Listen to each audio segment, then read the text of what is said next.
Sejam muito bem-vindos ao meu canal Dicas Inteligentes e Curiosidades. Hoje vamos falar sobre Paranapiacaba, uma vila encantadora perdida no tempo, onde as histórias das locomotivas ecoam pelas vielas, e a neblina abraça a memória de um passado ferroviário que se entrelaça com a beleza da natureza. Antes de prosseguirmos, não se esqueça de curtir este vídeo e se inscrever no nosso canal para ficar por dentro de conteúdos incríveis.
Então, teve uma época aí que teve uma hiperprodução de café, não foi?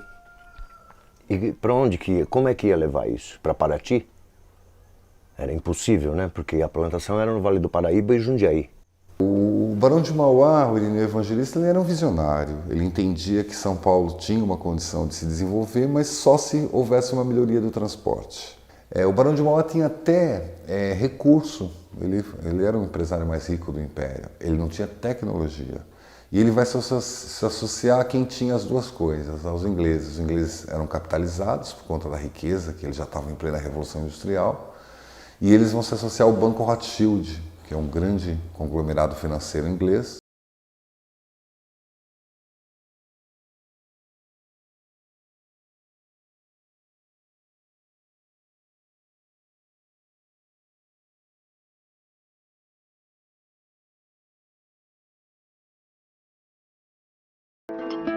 Assim, o primeiro sistema funicular, vamos falar um pouco dessa, como eles foram até de 1867 até 1901, funcionou apenas um sistema funicular e o café se mostra um sucesso absoluto. E teve mesmo, isso foi um auge, cara.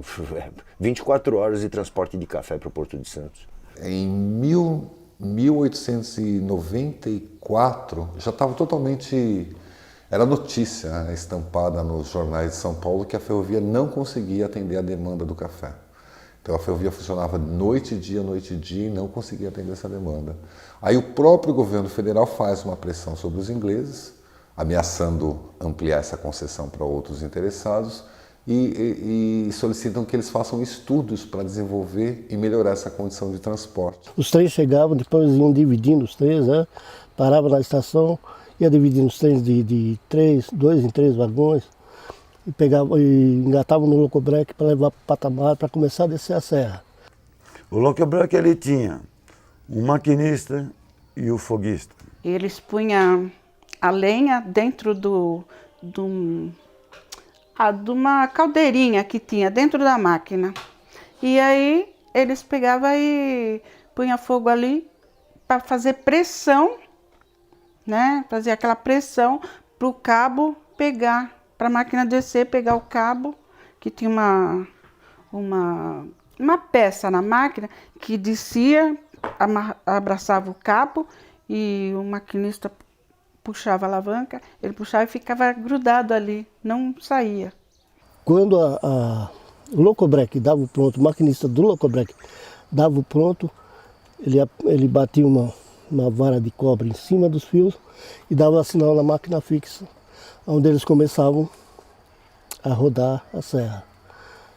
Tinha o quinto patamar, o quarto patamar, o terceiro patamar, o segundo e piaçaguera. E o locobreque, o percurso dele de patamar em patamar era de 2,5 km. Cada patamar tinha duas máquinas, uma que subia e outra que descia. E ela sempre fazia balanço, né? O peso era igual. Quando não tinha vagão para descer, eles enchiam uma caçamba de cimento de água. Através de canaletas e escadas hidráulicas, eles vão trazer essa água a grandes reservatórios, tá? Caixas em cantaria, também em pedra, que eles constroem. Desviam o Rio Grande da Serra, jogam para dentro de um ralo, esse ralo enche uma caixa. Quando essa caixa enche, ela joga para um reservatório. O reservatório, quando enche, joga para fora. Mas se baixar o nível da água, aí faz um processo inverso. Em vez de ela jogar para fora, ela joga para dentro da caixa. A água nossa aqui, da vila aqui, ela vem daqui de cima. Tem várias caixinhas, 6 caixas aqui, a caixa grande lá embaixo. E a água que vai para o morro é a caixa do Gustavo. Ela sai de lá e sobe para o morro.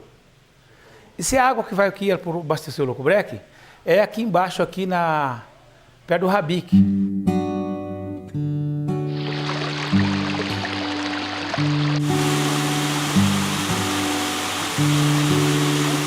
A gente saía e chegava aqui, não tinha mais máquina para descer. Aí o meu marido pegava, põe a gente lá sentado no trolinho e descia. O trole é o seguinte, então ele tem os banquinhos, tem uma roda que é o contrapeso dela, que tem um varão. Chegando de patamar em patamar, você levantaria aquilo lá com facilidade, você trocaria de linha para poder prosseguir para o outro patamar. Aí então nós descíamos de trole. O trole ele serviria para abrir serviço nas gabines, num patamar, entendeu? Para poder dar tudo certo.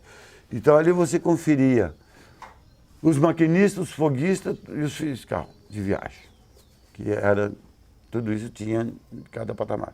O patamar é o seguinte, as máquinas a vapor, ela funciona a fogo e a água. Subia, fazia a manobra aqui em cima, no 5º patamar abastecia de água. Ela ia funcionando, ela não podia parar de funcionar.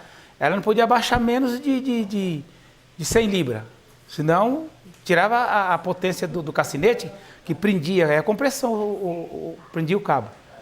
Então ela ia funcionando. Com a calor e a água, ia gastando água. Aí chega cada patamar, você parava para engatar em outro cabo, que era outra máquina fixa, e abastecer de água.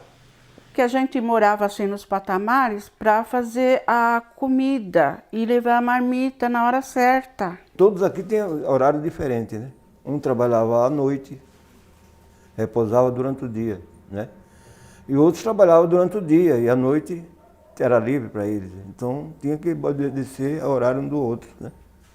Então era disciplina inglesa. O Castelinho é um sinônimo disso, dessa hierarquia inglesa que existia na época, né? Então o cara fica lá no alto e de lá ele observa tudo. Ele é mais que uma casa, ele está numa relação panótica, que a gente fala. Então essas relações panóticas, elas estão claras ali. Ou seja, embora tivesse neblina, embora a vegetação seja alta, não dava para ver, a ideia não é que o chefe ficasse na janela vigiando os operários, mas as pessoas se sentiam vigiadas. Por conta disso, as pessoas não faziam nada que não fosse permitido. Ou seja, é o Big Brother, né? As pessoas o tempo todo acompanhadas. Então, assim, você vê isso claro. A casa do chefe da estação olha para a estação, a casa do médico do residente olha para o hospital, a casa do chefe da mecânica olha para a mecânica e o engenheiro no alto da colina olha para todo mundo. Cada setor tinha um chefe. Tinha o chefe dos locobreque, tinha o chefe da manobra, tinha o chefe da linha. Que o ferroviário, eles tinham que ir aonde mandava, onde precisava de manutenção, eles tinham que ir. Tinha as casas na serra todinha, tanto na serra de baixo como na serra de cima, é cheio de casa. Nos patamares ali tinha as casas, casa de gabineiro, e casa de peão e casa dos maquinistas das máquinas fixas. Conforme a necessidade, você está ali para prestar serviço. E dizia assim, eles punham assim como sobreaviso. Inclusive eu já cheguei a ficar 52 dias sem folgar, porque você podia sair daqui da vila. Quando chamava, você tinha que estar lá. Eles precisavam manter muita manutenção. Para que todo esse sistema funcionasse, as drenagens, o solo instável, eles usavam equipes de manutenção, né? Muito grandes. Então foi necessário manter um contingente de operadores, de trabalhadores da companhia aqui. Então, na verdade, não estava nos planos dele ter uma vila ferroviária aqui no Alto da Serra. Foi realmente uma necessidade. Era obrigatório que todos os trens de passageiros parassem aqui no Alto, tá? Para fracionar a composição e começar a descida. E nesse tempo de descida, tinha um tempo de espera. Então o que você percebe da estação do Alto da Serra, da estação de 1901? Uma grande marquise metálica, porque aqui chovia muito e era possível abrigar. Então neste tempo, entre a descida de uma composição e de outra, esse cara era uma estação de parada. Então ele tinha cafeteria, ele tinha sala para senhoras, toaletes. Então diz que tinha até um comércio vigoroso na estação. Então os meninos ali na estação ali, o que eles fariam? Eles pegavam e iam lá, vendiam lanche. Pela janela do trem, entendeu? A gente saía da serra e vinha passear. Era o único passeio. A gente vinha passear na estação, você dava a volta todinha, você conhecia as pessoas que vinham do trem. E a estação servia também para os moradores aqui como um lugar de footing, né? Era um lugar que as pessoas iam ver o que era moda, como as pessoas vestiam. Porque a gente tem que entender também a ferrovia como o transporte da elite paulistana. A elite paulistana viajava de trem. Na antiga estação de Paranapiacaba tinha o Big Ben, aquele funcionava direto, né? Não parava. O relógio é o símbolo da Avenida de Paranapiacaba, hora para entrar, hora para sair. E isso é fantástico em Paranapiacaba, né? A São Paulo Rei foi considerada, na época, a ferrovia mais pontual da América Latina, quando se trata de trens de passageiros. A estação ali ia se tornar uma estação centenária. Já ia passar 100 anos. O negócio faltando meses. O que fizeram com a estação? Foram lá, tacaram fogo na estação. Queimaram a estação. E nessa estação, quem era dono dela ali era o seu Cravo. Esse homem veio a falecer de desgosto de ver a estação dele queimada. Ele considerava aquilo ali dele. Mas a estação era a coisa mais linda, cara. É uma coisa que você não vê em outro lugar. É uma estação linda, linda, linda, linda, linda. Acabou em nada, acabou em cinza. Assim, estalar do dedo, acabou.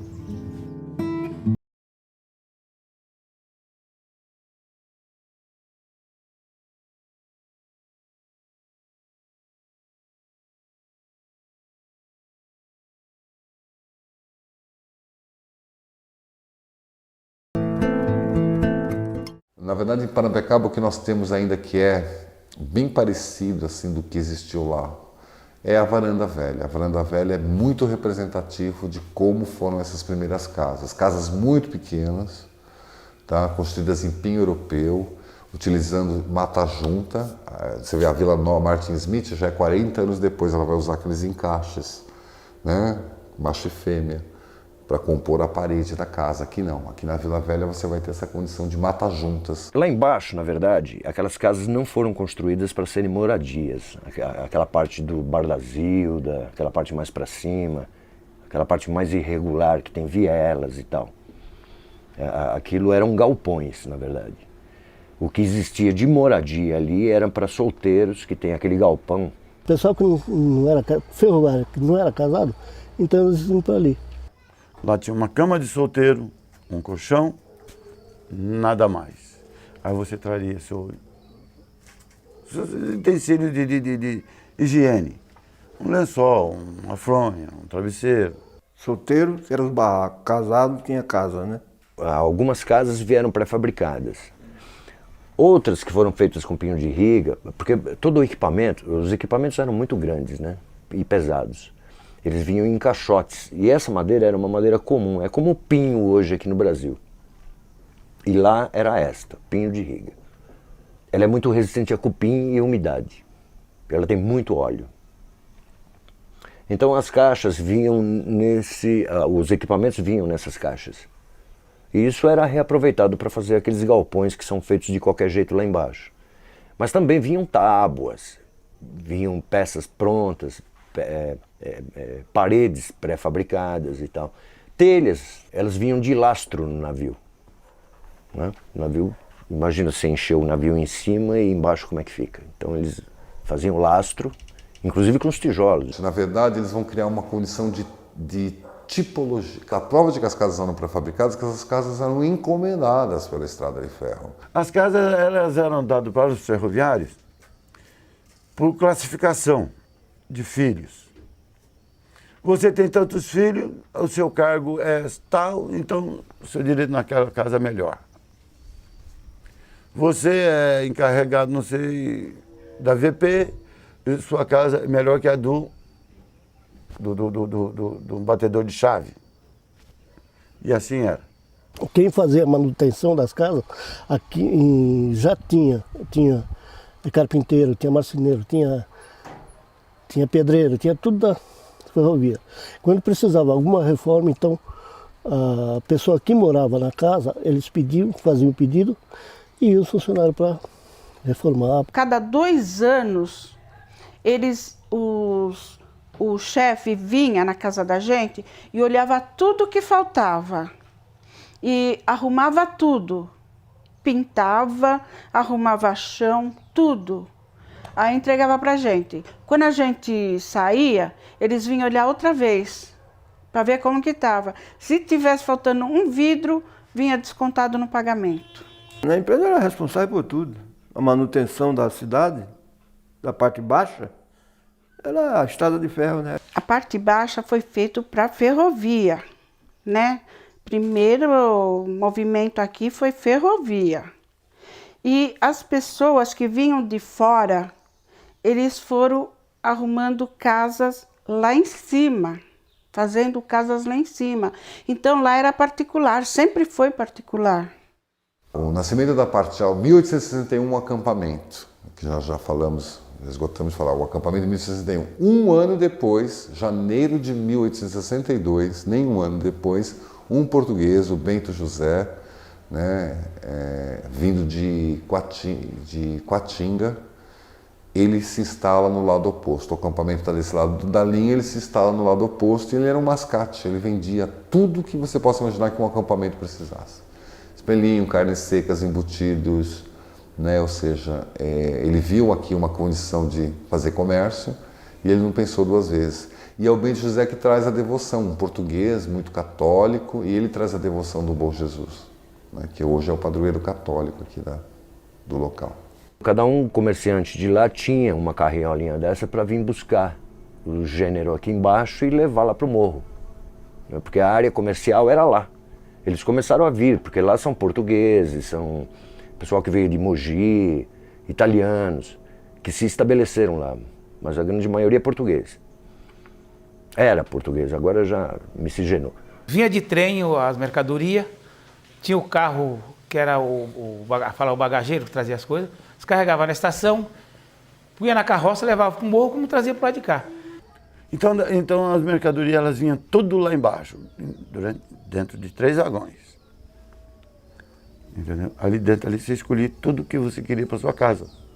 Você vai ver no Largo dos Padeiros, você vai ver que tem uma linha estacionária, uma linha que não dá em lugar nenhum, ela para ali. Porque ali existe um grande galpão, que a gente chama de Cooperativa dos Planos Inclinados. E é ali que chegavam as cargas de alimento para abastecer essa população. Aí depois veio esse mercado aqui. O mercado era a mesma coisa do mercado municipal de Santo André. Tinha os boxes e ali vendia secos e molhado. Arroz, feijão, carne seca, carne salgada, todas essas coisas. E tinha açougue, lojinha, loja de material de escola. O mercado ele é fantástico, assim, ele é singular na arquitetura, porque ele é uma construção mista, ele não é de madeira. As pilastras todas edificadas em tijolos de alvenaria e as paredes ventiladas. Era um espaço que comercializava muito produtos e frequentava, imagine uma feira, era uma feira coberta. As pessoas comercializando produtos, precisava ser ventilado. Tanto no mercado como em bares, em barzinhos que tinha, eles gostavam de higiene, né?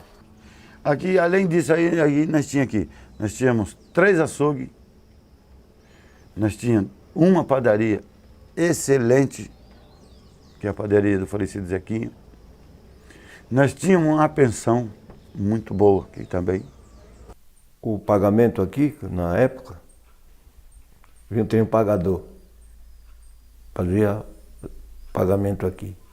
Então o comércio aqui era fortalecido, porque você deixava o dinheiro aqui, recebia aqui e deixava aqui. Açougue, mercadinho, tudo. Mas assaltaram o trem aí, o trem pagador, né? Aí o que é que fizeram? Puseram o pagamento no banco. Aí você vai no banco, já recebe lá mesmo, já faz a despesa lá. Aí morreu o comércio aqui. Desapareceu. E era a maior segurança aqui. Não tinha ninguém, nada que fizesse um mal para outra pessoa. Todos eram amigos. Aqui é uma grande família ferroviária, que todo mundo conhecia todo mundo. Todo mundo sabia que trabalhava. Só tinha um policial e comandava tudo, porque aqui tinha a polícia ferroviária, né? E não é tudo funcionário aí, né?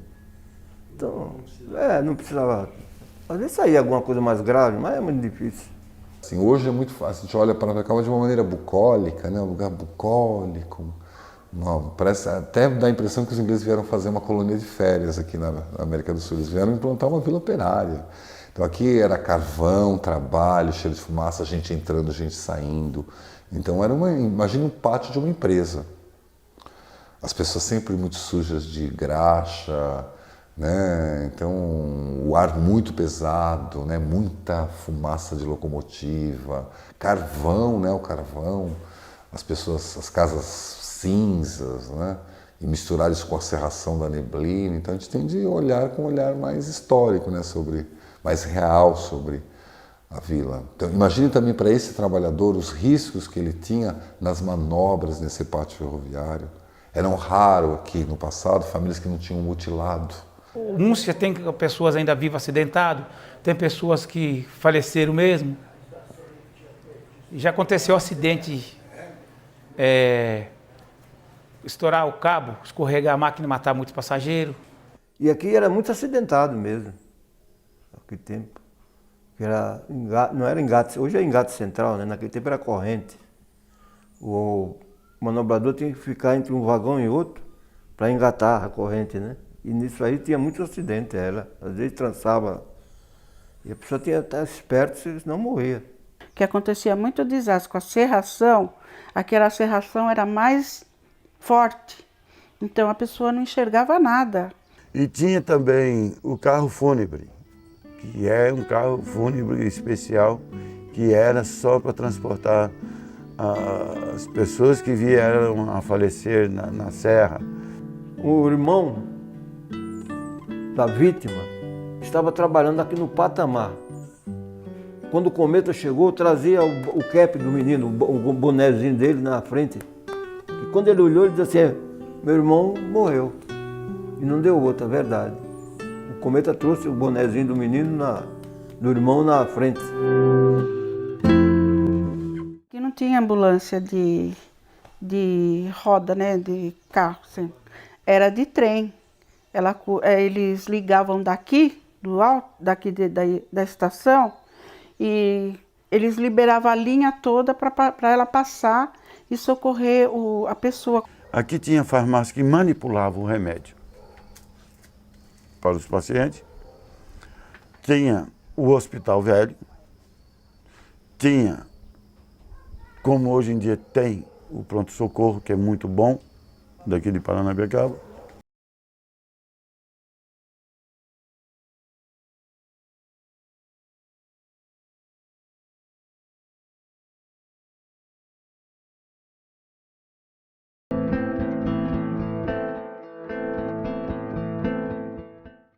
O pau da missa é histórico, isso ali, o pau da missa sempre tem, qualquer anúncio, vai lá no pau da missa que tem um aviso lá. Aí ali era o centro de referência. Sempre teve essa árvore, era onde eles marcavam missa, punha recado de quem falecia, missa de 7º dia, festa aqui no clube. O padre Capra, né, que era o padre da parte alta, ele viu ali uma possibilidade de se comunicar com essa comunidade católica que não podia ter igreja aqui embaixo.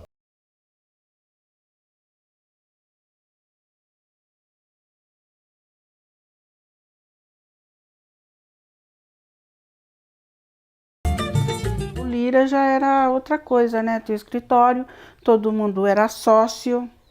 Quando precisava para fazer um casamento, uma festa, a gente já tinha o lugar certo para fazer aquilo. O festival aqui tinha do clube, né? Então fazia aquele campeonato aí. Era os clubes aí para disputar. E sempre a arquibancada enchia. Aqui, o jogo aqui sempre foi histórico, né? Porque a empresa aqui, ela dava o passe para 25 ou 30, parece uma coisa assim, 30, para vir os clubes, né? E o passe, para eles virem jogar aqui. Isso já era do inglês. O inglês é que abriu essa concessão. Então você dizia, eu tenho um clube que quer vir jogar com a União Lira Serrana, lá da sua vila. Então você ia buscar o passe, para eles trazerem eles para vir jogar aqui. O time de Paranapiacaba, o Serrano, né, que é de 1903, ele tem grande contribuição para a popularização do esporte no Brasil. Primeira contribuição do Serrano, que é o primeiro time a ter campo de futebol. Ou seja, times que nasceram antes do nosso, Ponte Preta de 1900, que nasceu lá também à margem da Estrada de Ferro, nasceu, mas não tinha campo de futebol. Eles jogavam bola de improviso. Lá embaixo que pertencia à Estrada de Ferro, a União Lira Serrana. E tinha o Flor da Serra, que era o cinema. Lá em cima, era o Flor da Serra, tinha o carnaval, tinha cinema, né? Os dois clubes davam carnaval, o Lira e o Flor. Mas a turma frequentava mais o Flor, gostava mais. Mas o cinema era horário que a gente não podia vir. Só quem assistia era o pessoal daqui, ainda era cinema mudo. Aqui o inglês ele tinha essa necessidade de manter esse operário à sua disposição. Não era interessante que esse operário saísse daqui para nada, nem ele nem sua família. Então aqui, essa condição que já era muito boa em toda a estrada vai ser maior. Então aqui ele vai dar cinema, ele vai dar iniciação musical, ele vai oferecer esporte para esse trabalhador.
Seria natural que nós fizéssemos uma receita culinária, cantássemos uma música, fizéssemos um trabalho manual.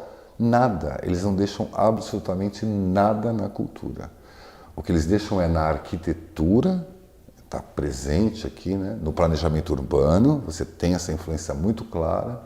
Talvez o que eles deixem na cultura da gente são as lendas de assombração. Isso talvez porque isso na verdade não era uma ideia de deixar um costume, era mais uma maneira de controlar o operário. O inglês esteve no mundo inteiro, foi o Império do Sol por muito tempo, né? E isso é deles, não se misturar. Ele é permissivo, o inglês é permissivo, ele deixa o pessoal na cultura deles, ele não tem nada de impor a dele. Até o contrário, ele não quer que os outros tenham a cultura dele é dele. Ele não faz a menor questão de doar a sua cultura, mas ele também não se interessa pela cultura.